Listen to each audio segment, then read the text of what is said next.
Hello, I'm Nick Mabe, and this is the Week 4 progress report for Group Centaurus in CS 467 at Oregon State University. I need to show you what I've done for the week. So, in our project plan, I'm supposed to create an entity class and make a prefab for that class. Well, to get started in Unity, I didn't know anything about C Sharp, so went through a lot of C Sharp tutorials and learning about the finer points of coding in C Sharp. Once I felt a little more confident in that, I moved into Unity, which is the game engine my group elected to use.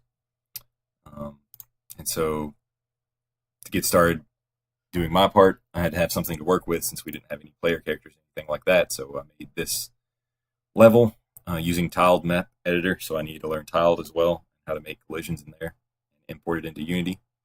Did that using a little plugin that I found that's pretty handy.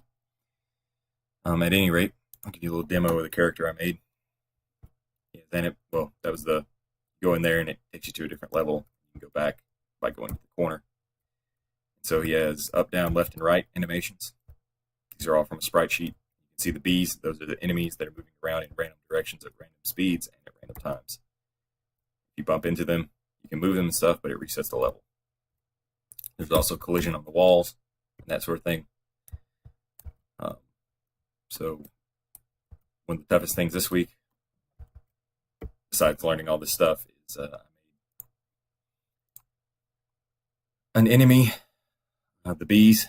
And so the hardest part about that was this right here, these two lines of code. It took me about 3 hours to work out because of the necessary rotations that you need and the way that you have to do it within the API for Unity. You can't just calculate it straight up mathematically and like change the rotation. You need to make sure that you keep the rotation correct so that the sprite, which is only 2D, is normal to the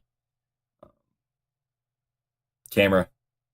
That way it doesn't just show a side view of an infinitely thin piece. And there's a lot of different ways to do that, but this is the only way I found that it would work without dropping it below the level of the background here. These are each on layers. And so if you drop bees below the ground layer, it won't show. It would still move around and everything, but that was a problem.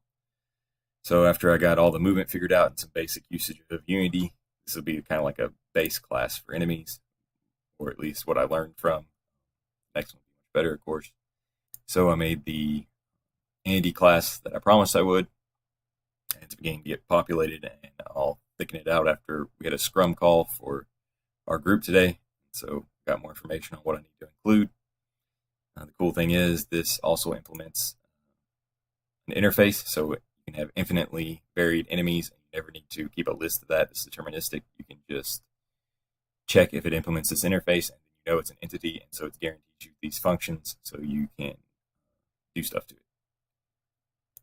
This will be useful not just for enemies, but for NPCs and anything else that needs to be interacted with in the game that can also move. It's kind of like a living creature. Thanks.